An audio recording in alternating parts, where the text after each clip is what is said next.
I'm Matthew. I'm Mike. Welcome back to Keep Liberty Alive. The newly declared independent states of America wanted a more formal agreement between them. The resulting agreement is known as the Articles of Confederation. In this episode, we will do a thorough review of what came to be known as the first Constitution of the United States.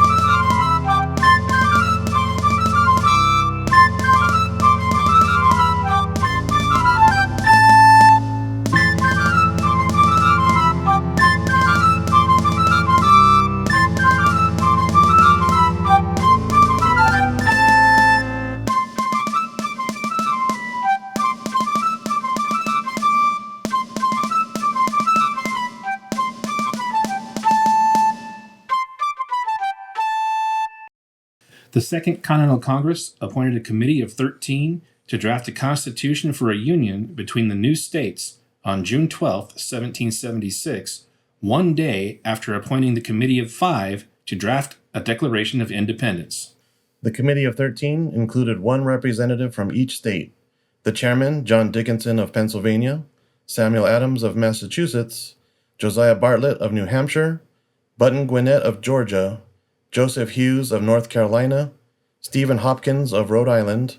Robert R. Livingston of New York, Thomas McKean of Delaware, Thomas Nelson of Virginia, Edward Rutledge of South Carolina, Roger Sherman of Connecticut, Thomas Stone of Maryland, and Francis Hopkinson of New Jersey. This committee presented a draft to Congress on July 12, 1776. There was much debate over many issues and delays due to the ongoing war with England, but a final draft was agreed to on November 15, 1777. To all whom these presents shall come, we, the undersigned delegates of the states affixed to our names, send greeting. This was the Second Continental Congress, which convened on May 10, 1775. This Congress was preceded by the First Continental Congress, which lasted from September 5th through October 26, 1774, and met at Carpenter's Hall in Philadelphia, Pennsylvania. 12 of the 13 colonies were represented in the First Congress, with Georgia not participating. Delegates were chosen by the legislatures of the colonies, or states, for the Second Congress, to represent them as they determined how to react to increasing hostility from England. The Second Continental Congress met in the Assembly Room at the Pennsylvania State House. Georgia again did not initially participate, but after tension grew with England, it finally joined the Congress in July of 1775. The Second Continental Congress was made obsolete and disbanded following final ratification and implementation of the Articles of Confederation on March 1, 1781. Whereas the delegates of the United States of America in Congress assembled did on the 15th day of November in the year of our Lord 1777, and in the second year of the independence of America, agree to certain articles of confederation and perpetual union between the states of New Hampshire, Massachusetts Bay, Rhode Island and Providence Plantations, Connecticut, New York, New Jersey, Pennsylvania, Delaware, Maryland, Virginia, North Carolina, South Carolina, and Georgia. A confederation in this case is defined as a political union of sovereign states. The new American states were uniting with the common goal of defeating England. Article 1. The style of this confederacy shall be the United States of America. This marks the first time the former colonies were formally recognized as the United States of America. Although they referred to themselves as the 13 United States of America in the Declaration of Independence, it was not a formal title, and there was no formal union. If July 4th, 1776 is Independence Day, then the birthday of the United States of America is really March 1st, 1781. Article 2. Each state retains its sovereignty, freedom, and independence, and every power, jurisdiction, and right, which is not by this Confederation expressly delegated to the United States in Congress assembled. Once again, the United States were reestablishing their sovereignty as independent countries. The only powers they would give up would be those specifically designated to the Congress. Independent states equals sovereign nations. Article 3. The said states hereby severally enter into a firm league of friendship with each other for their common defense, the security of their liberties, and the mutual and general welfare, binding themselves to assist each other against all force offered to or attacks made upon them or any of them on account of religion, sovereignty, trade, or any other pretense whatever. The states agreed to defend each other against all attacks. Article 4. The better to secure and perpetuate mutual friendship and intercourse among the people of the different states in this Union, the free inhabitants of each of these states, paupers, vagabonds, and fugitives from justice excepted, shall be entitled to all privileges and immunities of free citizens in the several states, and the people of each state shall have free ingress and regress to and from any other state, as shall enjoy therein all the privileges of trade and commerce, subject to the same duties, impositions, and restrictions as the inhabitants thereof respectively, provided that such restrictions shall not extend so far as to prevent the removal of property imported into any state to any other state of which the owner is an inhabitant, provided also that no imposition, duties, or restriction shall be laid by any state on the property of the United States or either of them. If any person guilty of or charged with treason, felony, or other high misdemeanor in any state shall flee from justice and be found in any of the United States, he shall, upon demand of the governor or executive power of the state from which he fled, be delivered up and removed to the state having jurisdiction of his offense.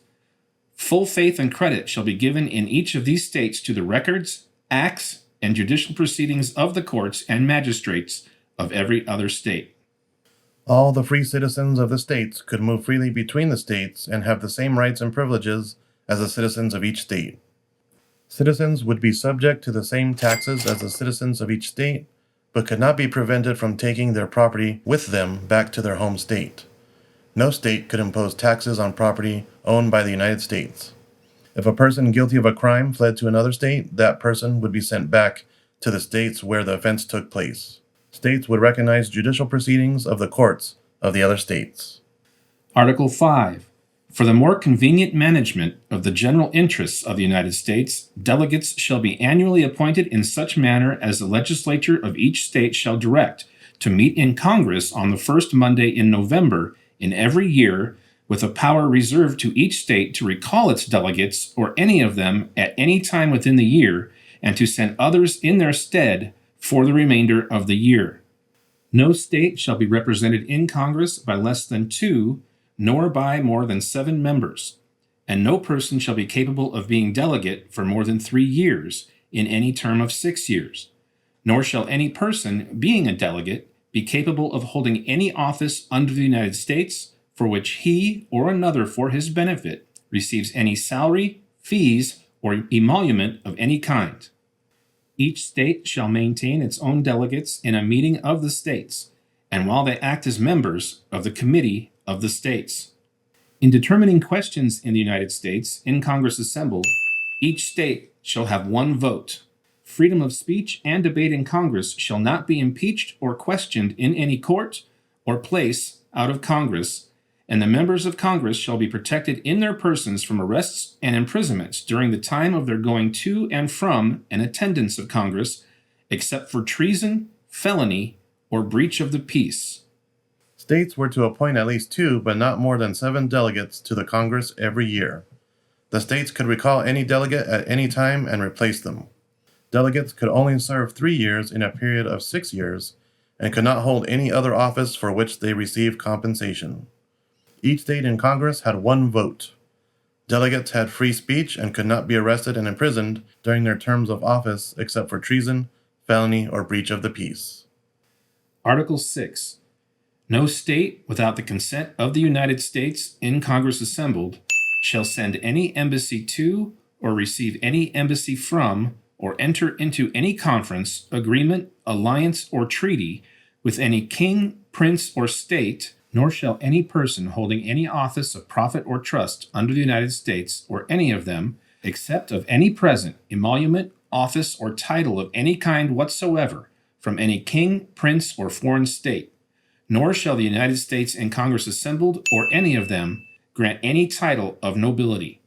No two or more states shall enter into any treaty, confederation, or alliance whatever between them, without the consent of the United States in Congress assembled, specifying accurately the purposes for which the same is to be entered into, and how long it shall continue. No state shall lay any imposts of duties, which may interfere with any stipulations in treaties entered into by the United States in Congress assembled, within a king, prince, or state, in pursuance of any treaties already proposed by Congress to the courts of France and Spain. No vessels of war shall be kept up in time of peace by any state, except such number only as shall be deemed necessary by the United States in Congress assembled for the defense of such state or its trade. Nor shall any body of forces be kept up by any state in time of peace, except such number only as, in the judgment of the United States in Congress assembled, shall be deemed requisite to garrison the forts necessary for the defense of such state. But every state shall always keep up a well-regulated and disciplined militia, sufficiently armed and accoutred, and shall provide and constantly have ready for use, in public stores, a due number of field pieces and tents, and a proper quantity of arms, ammunition, and camp equipage. No state shall engage in any war without the consent of the United States in Congress assembled, unless such state be actually invaded by enemies, or shall have received certain advice of a resolution being formed by some nation of Indians to invade such state, and the danger is so imminent as not to admit a delay till the United States and Congress assembled can be consulted. Nor shall any state grant commissions to any ships or vessels of war, nor letters of marque or reprisal, except it be after a declaration of war by the United States and Congress assembled,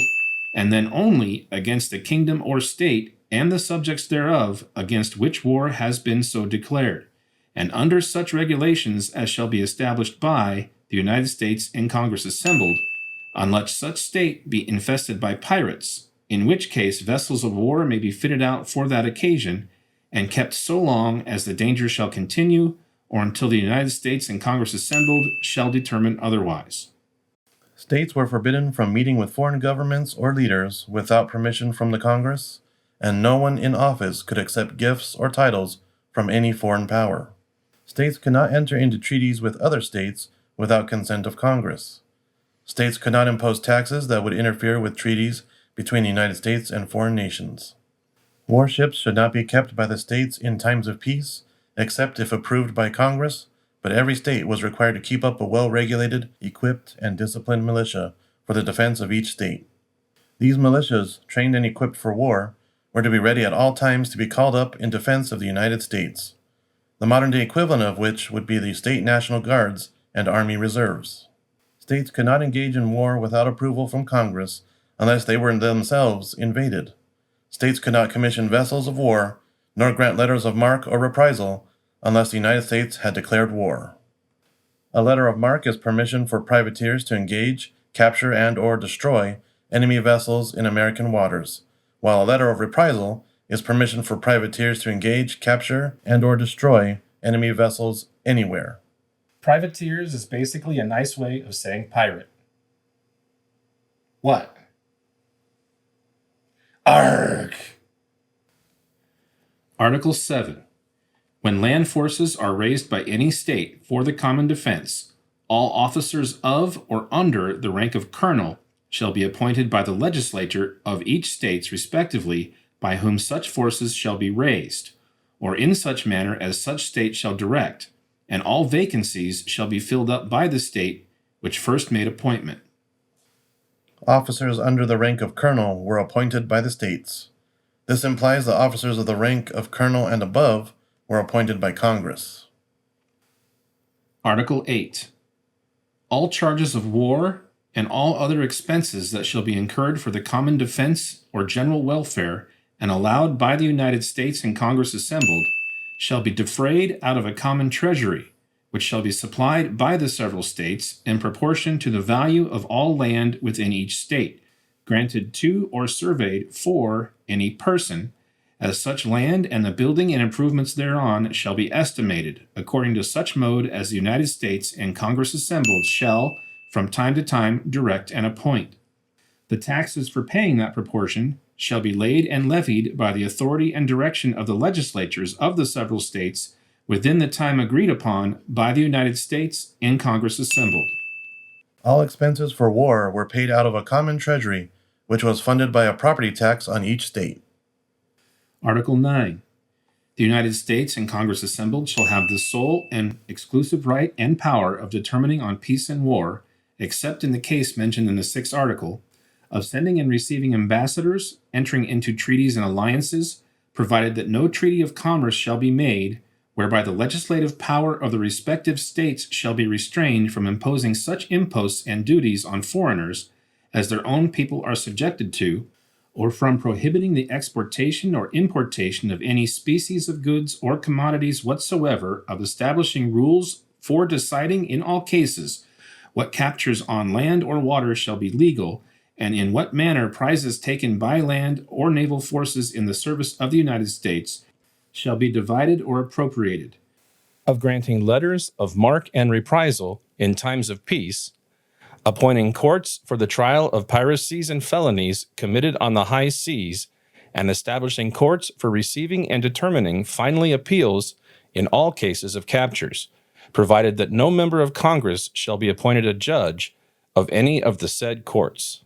The United States and Congress assembled shall also be the last resort on appeal in all disputes and differences now subsisting, or that hereafter may arise between two or more states concerning boundary, jurisdiction, or any other cause whatever, which authority shall always be exercised in the manner following. Whenever the legislative or executive authority or lawful agent of any state in controversy with another shall present a petition to Congress stating the matter in question and praying for a hearing, notice thereof shall be given by order of Congress to the legislative or executive authority of the other state in controversy, and a day assigned for the appearance of the parties by their lawful agents, who shall then be directed to appoint by joint consent commissioners or judges to constitute a court for hearing and determining the matter in question. But if they cannot agree, Congress shall name 3 persons out of each of the United States, and from the list of such persons each party shall alternately strike out 1, the petitioner's beginning, until the number shall be reduced to 13. And from that number, not less than 7, nor more than 9 names, as Congress shall direct, shall, in the presence of Congress, be drawn out by lot, and the persons whose names shall be so drawn, or any 5 of them, shall be commissioners or judges, to hear and finally determine the controversy, so always as a major part of the judges, who shall hear the cause, shall agree in the determination. And if either party shall neglect to attend at the day appointed, without showing reason, which Congress shall judge sufficient, or being present shall refuse to strike, the Congress shall proceed to nominate 3 persons out of each state, and the Secretary of Congress shall strike in behalf of such party absent or refusing, and the judgment and sentence of the court, to be appointed in the matter before prescribed, shall be final and conclusive. And if any of the parties shall refuse to submit to the authority of such court, or to appear or defend their claim or cause, the court shall nevertheless proceed to pronounce sentence or judgment, which shall in like manner be final and decisive. The judgment or sentence and other proceedings being in either case transmitted to Congress, and lodged among the acts of Congress for the security of the parties concerned, provided that every commissioner, before he sits in judgment, shall take an oath to be administered by one of the judges of the Supreme or Superior Court of the state where the cause shall be tried, well and truly to hear and determine the matter in question according to the best of his judgment, without the favor, affection, or hope of reward, provided also that no state shall be deprived of territory for the benefit of the United States. All controversies concerning the private right of soil claimed under different grants of 2 or more states, whose jurisdictions as they may respect such lands, and the states which pass such grants are adjusted, the said grants or either of them being at the same time claimed to have originated antecedent to such settlement of jurisdiction, shall, on the petition of either party to the Congress of the United States, be finally determined, as near as may be, in the same manner as is before prescribed for deciding disputes respecting territorial jurisdiction between different states. The United States, in Congress assembled, shall also have the sole and exclusive right and power of regulating the alloy and value of coin struck by their own authority or by that of the respective states, fixing the standard of weights and measures throughout the United States, regulating the trade and managing all affairs with the Indians, not members of any of the states, provided that the legislative right of any state within its own limits be not infringed or violated,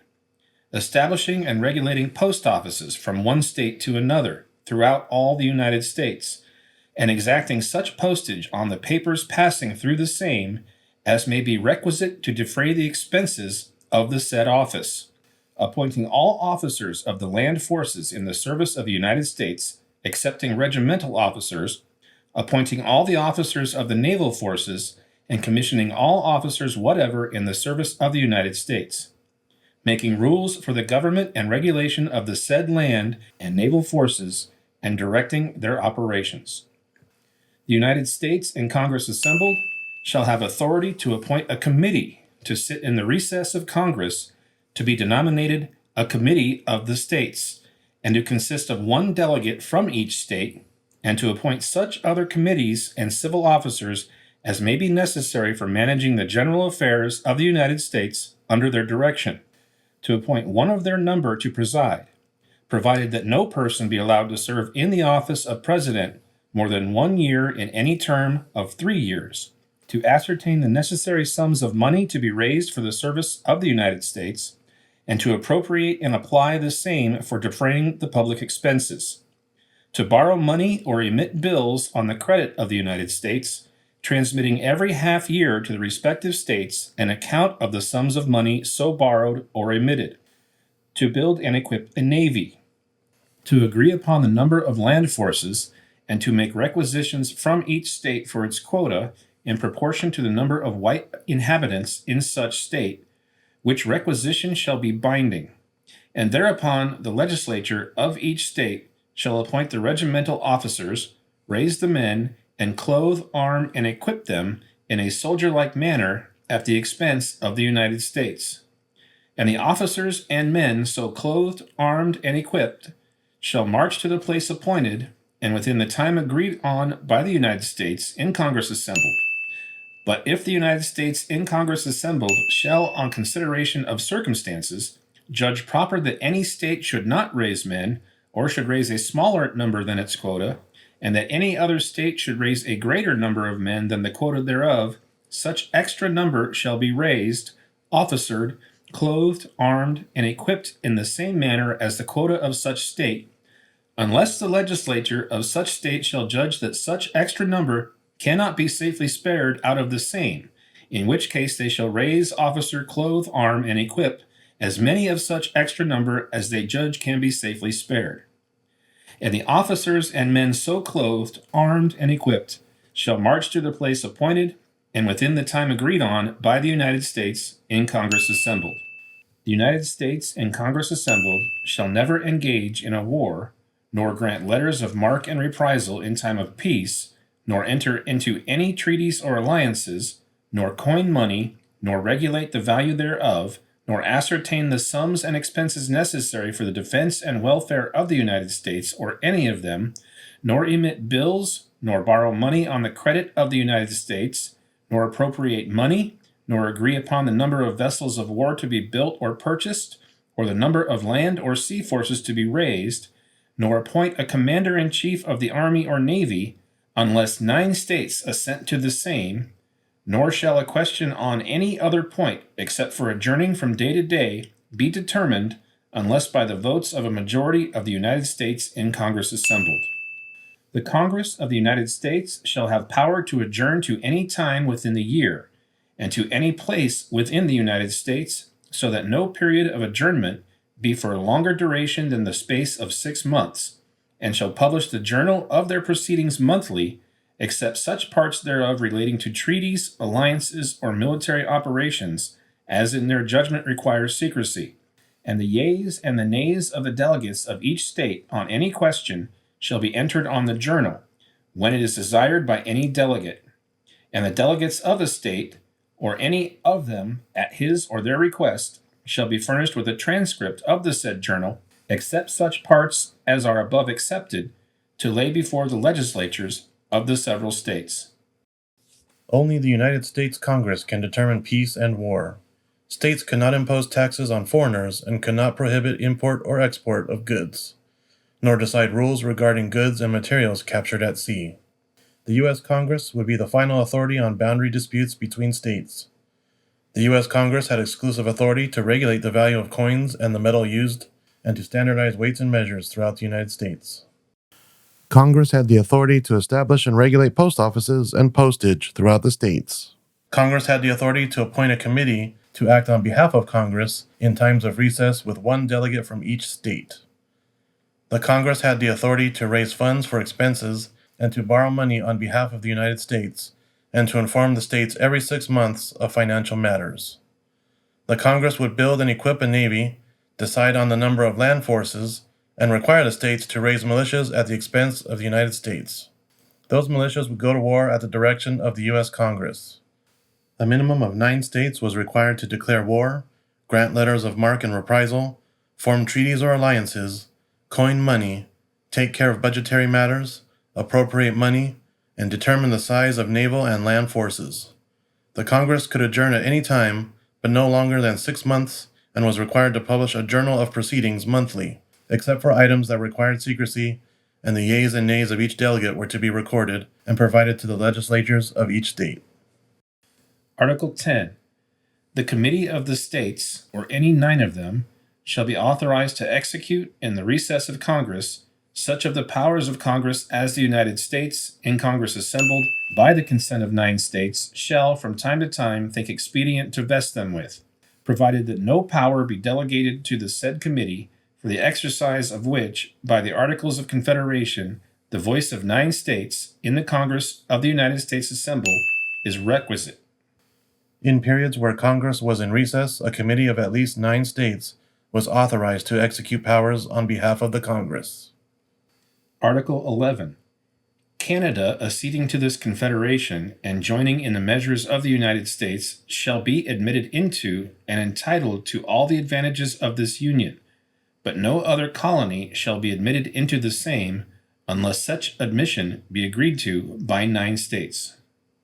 Canada was given permission to join the Union if it wished, which it did not, but any other colony would require agreement by a minimum of 9 states. Article 12.